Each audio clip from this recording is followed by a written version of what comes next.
નમસ્કાર મિત્રો, જય શ્રી કૃષ્ણ. સ્વાગત છે ફરી એક વખત આપનું આપણી યુટ્યુબ ચેનલ ભક્તિ કીર્તન સંગ્રહમાં. મિત્રો, એક વખત અધિક માસ પોતાની વ્યથા લઈને ભગવાન વિષ્ણુ પાસે વૈકુંઠ ગયો અને વિનંતી કરી હતી કે પ્રભુ, 12 માસમાંથી દરેક માસને કોઈને કોઈ દેવતાએ અપનાવ્યો છે, પરંતુ હું મલમાસ હોવાના લીધે લોકો મારી નિંદા કરે છે અને મને કોઈ શરણમાં લેતું નથી. હે પ્રભુ, મને લોકો અશુભ માને છે, માટે દુઃખ દૂર કરો. ત્યારે ભગવાન વિષ્ણુએ તેને શરણ આપ્યું અને કહ્યું કે હે મલમાસ, તો દુઃખી ન થા. હું તને અપનાવું છું. હું સર્વશ્રેષ્ઠ પુરુષોત્તમ છું. તેથી આજથી તારું નામ પુરુષોત્તમ માસ થશે અને હવે તું સર્વ માસોમાં શ્રેષ્ઠ અને અત્યંત પવિત્ર ગણાશે. આમ મલમાસ પુરુષોત્તમ માસ બન્યો અને સૌથી શુભ અને પુણ્યદાયી માસ ગણાવા લાગ્યો, કે જેમાં આપણે નિત્ય પુરુષોત્તમ માસની મહાત્મય કથા સાંભળીએ છીએ, વાર્તા સાંભળીએ છીએ. તો આજના આ વિડીયોમાં આપણે પુરુષોત્તમ માસ મહાત્મય કથાનો 3જો અધ્યાય સાંભળીશું અને પુરુષોત્તમ માસની વાર્તા સાંભળીશું, કે જેનું નામ છે ઘઉં કાકરાની વાર્તા. તો અંત સુધી મારી સાથે જોડાયેલા રહેજો અને વિડીયો પસંદ આવે તો કોમેન્ટ સેક્શનમાં પુરુષોત્તમ માસ નિમિત્તે જય શ્રી કૃષ્ણ લખજો. અને જો આપને ઘર બેઠા નિત્ય અનેક સ્થળોના દર્શન કરવા હોય તો અહીંયા જે વોટ્સએપ નંબર લખેલો છે તેના ઉપર આપ અમને જય શ્રી કૃષ્ણ લખીને મોકલી દેજો, કે જેથી કરીને આપને આપ પવિત્ર પુરુષોત્તમ માસમાં ઘર બેઠા અનેક તીર્થ સ્થળોના દર્શનનો લાભો લઈ શકશો. તો આવો હવે આપણે પુરુષોત્તમ માસ મહાત્મય કથાના 3જા અધ્યાયની શરૂઆત કરીએ. અતઃ પુરુષોત્તમ માસ મહાત્મય કથાયામ 3ય અધ્યાય અધિક માસનું વૈકુંઠ ગમન. ભગવાન નારાયણે નારદજીને ઉદ્દેશીને કહ્યું કે હે નારદ, આ કથા શ્રી કૃષ્ણ યુધિષ્ઠિરને કહી હતી અને આ કથા શ્રવણના ફળ સ્વરૂપ તેઓ કૌરવોના ત્રાસથી મુક્ત થઈ સુખ શાંતિને પામ્યા હતા. તે કથા હું તને સંભળાવું છું. દુર્યોધન આદિ કૌરવોએ પાંડવોને કષ્ટ આપવામાં કંઈ બાકી રાખ્યું નહોતું. તેઓને લાક્ષાગૃહમાં બાળી નાખવાનો પ્રપંચ કર્યો.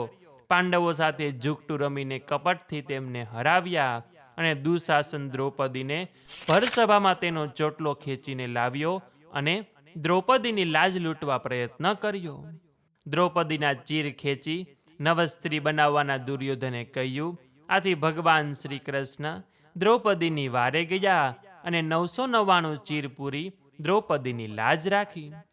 જુગટું રમતા પાંડવો હારી ગયા અને શરત પ્રમાણે 13 વર્ષ સુધી તેઓ વનમાં રહ્યા. પાંડવો કામ્યક વનમાં રહેતા હતા અને ત્યાં તેમને ઘણું દુઃખ ભોગવવું પડ્યું. પોતાના ભક્તોનું દુઃખ જોઈ શ્રી કૃષ્ણ પાંડવોને મળવા વનમાં ગયા. પાંડવોએ તેમનું પૂજન કર્યું અને પોતાના દુઃખ દર્દ માટે એવું કોઈ વ્રત બતાવવા વિનંતી કરી. ભગવાન શ્રી કૃષ્ણે પાંડવોને કહ્યું કે તમે અધિક માસનું વ્રત કરો. એ વ્રત વિધિપૂર્વક કરવાથી તમારું ગયેલ રાજ તમને પાછું મળશે અને સુખ શાંતિ મળશે. આ માસની તમારે વધુ રાહ જોવી નહીં પડે. આ માસ પૂરો થતાં જ અધિક માસ બેસશે. અર્જુને પૂછ્યું કે હે શ્રી કૃષ્ણ, આ અધિક માસ ક્યાંથી ઉત્પન્ન થયો અને એના વ્રત કરનારને ફળ પ્રાપ્તિ શી થાય તે અમને વિગતે સમજાવો. શ્રી કૃષ્ણે કહ્યું કે હે અર્જુન, વરસ, માસ, દિવસ, પ્રહર, ઘડી, પળ અને વિપળ એક કાળના ઘણા વિભાગ છે. સમુદ્ર, નદી, તળાવ, કૂવા, ઝરણા વગેરે જળના વિભાગ છે અને આ બધા વિભાગોના તેમના દેવોની કૃપાથી સુખ મળતું હોય છે. સૃષ્ટિના સર્જનકાળથી આ ચાલ્યું આવતું હોય છે. એવામાં સંજોગ વસાત એક વધારાનો માસ ઉત્પન્ન થયો, પરંતુ આ માસનો અધિષ્ઠાતા દેવ ન હતો. આથી લોકો આ માસને મલમાસ નામે ઓળખવા લાગ્યા. આ માસને મલિન માની ભાવિકો આ માસમાં સત્કાર્ય કરતા નહીં, કારણ કે આ માસમાં સૂર્ય એક જ રાશિમાં રહેતો હોવાથી લોકો તેને નિંદાપાત્ર ગણતા હતા. આ રીતે હળદૂત થયેલ મલમાસ બહુ જ નિરાશ થઈ ગયો અને કેટલીક વાર તેને આપઘાત કરવાનું મન પણ થતું. આથી દુઃખી થઈને એક દિવસ અધિક માસ વૈકુંઠમાં વિષ્ણુ ભગવાન પાસે ગયો અને ભગવાનના ચરણો પકડીને ગદગદ કંઠે રડતા તેણે પોતાનું દુઃખ દર્શાવ્યું. તો આગળની કથા પુરુષોત્તમ માસ મહાત્મ્ય કથાના ચોથા અધ્યાયમાં સાંભળીશું. ઇતિ શ્રી બ્રહ્મ નારદીય પુરાણના પુરુષોત્તમ મહાત્મ્યનો મલમાસનું વૈકુંઠ ગમન નામનો ત્રીજો અધ્યાય સંપૂર્ણમ. તો બોલીએ શ્રી પુરુષોત્તમ ભગવાન કી જય, શ્રી વિષ્ણુ ભગવાન કી જય. તો મિત્રો, હવે આપણે પુરુષોત્તમ માસની વાર્તા સાંભળીએ કે જેનું નામ છે ઘઉં કાકરાની વાર્તા. તો એક હતું ગામ. ગામમાં એક સુતારણ રહે, એનું નામ ગંગા. પડોશમાં એક લુહારણ રહે, એનું નામ મંછા. ગંગા ઘણી ગરીબ, એનો ધણી આખો દિવસ મજૂરી કરે ત્યારે માંડ બે માણસનું પેટ ભરાય. જ્યારે મંછા ખાધે પીધે સુખી, પણ જીવની ભારે ટૂંકી. કોઈને કાંઈ ઝટ દઈને દે નહીં, અને દે તો એવો દેખાવ કરે કે જાણે ખજાનો દઈ દીધો હોય. ગંગા ગરીબ ઘણી, પણ દિલની ભારે દરિયાઓ. પોતે ભૂખી રહે, પણ આંગણે આવેલું અભ્યાગત પાછો ન જાય. રોટલો દઈને રાજી થનારી વળી આપ્યા પછી પણ અફસોસ કરે કે પ્રભુએ કંઈક દેવા જેવું દીધું હોત તો દિલ ખોલીને દે. એવામાં અમૃતમય અધિક માસ આવ્યો. ગામના નર નારીએ વ્રત આદર્યા. ગંગાએ પણ વ્રત લીધું, અને એનું જોઈને દંભી મંછાએ પણ વ્રત લીધું. ભાવભક્તિનો તો છાંટોય નહીં, પણ દેખાદેખીથી દોરડું પકડી લીધું. સવારના પોરમાં બની ઠનીને સૌની સાથે નદીએ નાવા જાય. નદીમાં એકાદ ડૂબકી મારે. પ્રભુનું નામ લેવાના બદલે ટાટ ચડી ગઈ હોય એમ સિસકારા બોલાવે. પગ ભીંજાય ન ભીંજાય ત્યાં તો ફટ દેતીકને નીકળી જાય બહાર. પછી સૌ વાર્તા સાંભળવા બેસે. ગોરભાના કપાળે ચાંદલો કરે, પોથીને કંકુ ચોખા ચોળે, અને સૌ સાથે મુઠ્ઠી મુઠ્ઠી ઘઉં લાવ્યા હોય એની ગોરભા પાસે ઢગલી કરે. જ્યારે મંછા શેર ઘઉં લઈને આવે, એમાં ઘઉં તો પાસેર જ હોય, પોણો શેર તો કાકરા હોય, પણ એનો ઢગલો સૌથી મોટો દેખાય. કથા સાંભળવાના બદલે એ પોતાનો ઢગલો જોતી જાય અને ફૂલાઈને ખોખારા ખાતી જાય. એમ કરતાં અમૃત માસ પૂર્ણ થવા આવ્યો. છેલ્લા દિવસે ગંગાએ કોઠીમાંથી હતા એટલા બધાય ઘઉં કાઢી લીધા. માંડ શેર જેટલા થયા, અને ગંગા જીવ બાળવા લાગી કે અરે રે, મારા ભાગ્ય કેવા ભમરાડા છે. આજ કોઠી ભરેલી હોત તો ગોરભાને 5 વણ ઘઉં દઈ દેત. આવો અમૃત માસ ફરી ક્યારેય આવે? આ બાજુ મંછાએ જોખીને શેર ઘઉં લીધા અને અંદર ભેળવ્યા 5 શેર કાકરા. પછી મલપતી મલપતી ગઈ નદીએ, અને સ્નાન કરીને સૌ વાર્તા સાંભળવા બેઠા.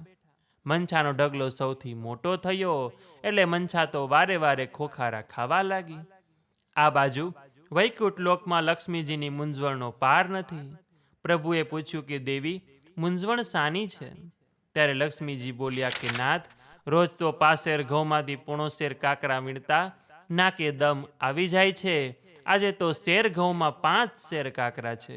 ઘઉં વીણું કે કાકરા? આ સાંભળીને પ્રભુ હસતા હસતા બોલ્યા કે હસે, જેનો જેવો ભાવ એવા તમે થાવ. આ બાજુ ગંગા અને મંછા ઘેર આવ્યા.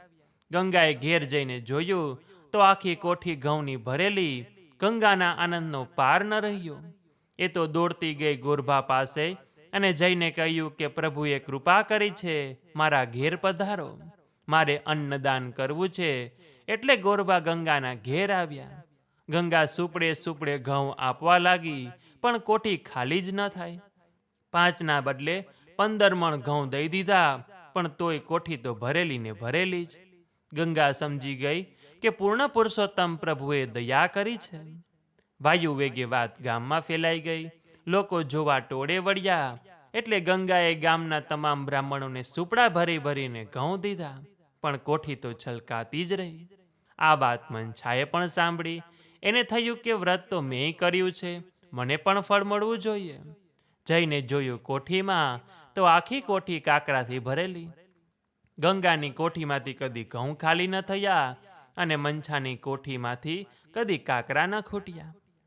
હે પૂર્ણ પુરુષોત્તમ પ્રભુ, તમે જેવા ગંગાને ફળ્યા, એવું તમારું આ વ્રત કરનાર, વિડીયો જોનાર, સાંભળનાર, વાર્તા સાંભળનાર, લખનાર સૌ કોઈને ફળજો, એવી જ આપના ચરણોમાં અમારી તમને પ્રાર્થના છે. તો આ વાર્તા ઉપરથી આપણને એ શીખ મળે કે જીવનમાં તમે શું આપો છો તે નહીં, પણ તમે કયા ભાવથી આપો છો તે જ મહત્વનું છે. ભગવાન પૂર્ણ પુરુષોત્તમ ધનની સંપત્તિ નથી જોતા, પરંતુ તેના ભક્તના હૃદયમાં રહેલો પ્રેમ અને શ્રદ્ધા જુએ છે.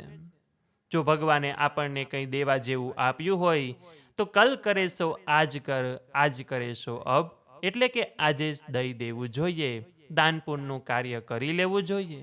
કાલની કોને ખબર છે. તો બોલીએ પુરુષોત્તમ ભગવાન કી જય, શ્રી વિષ્ણુ ભગવાન કી જય. તો મિત્રો, આજના વિડીયોમાં આપણે પુરુષોત્તમ માસ મહાત્મ્ય કથાનો 3જો અધ્યાય સાંભળ્યો અને સાથે જ પુરુષોત્તમ માસની વાર્તા પણ સાંભળી. તો હવે પછીના નેક્સ્ટ વિડીયોમાં આપણે પુરુષોત્તમ માસ મહાત્મ્ય કથાનો 4થો અધ્યાય સાંભળીશું. સાથે જ પુરુષોત્તમ માસની એક નવી વાર્તા પણ સાંભળીશું. તો વિડીયો પસંદ આવ્યો હોય તો લાઈક કરી તમારા મિત્રોને મોકલી, અમારી ચેનલમાં નવા હોય તો સબસ્ક્રાઈબ કરવાનું ભૂલતા નહીં, કે જેથી આવનાર અવનવા વિડીયો આપ સૌ લોકોને મળતા રહે. તો આ સાથે હવે મને રજા આપો. મળીશું ફરીથી એક નવા વિડીયોમાં. ત્યાં સુધી આપ સૌ લોકોને અમારી ચેનલના જય શ્રી કૃષ્ણ. ધન્યવાદ. મારી સાથે જોડાઈ રહેવા બદલ, મને સાંભળવા બદલ આપ સૌ લોકોનો ખૂબ ખૂબ આભાર.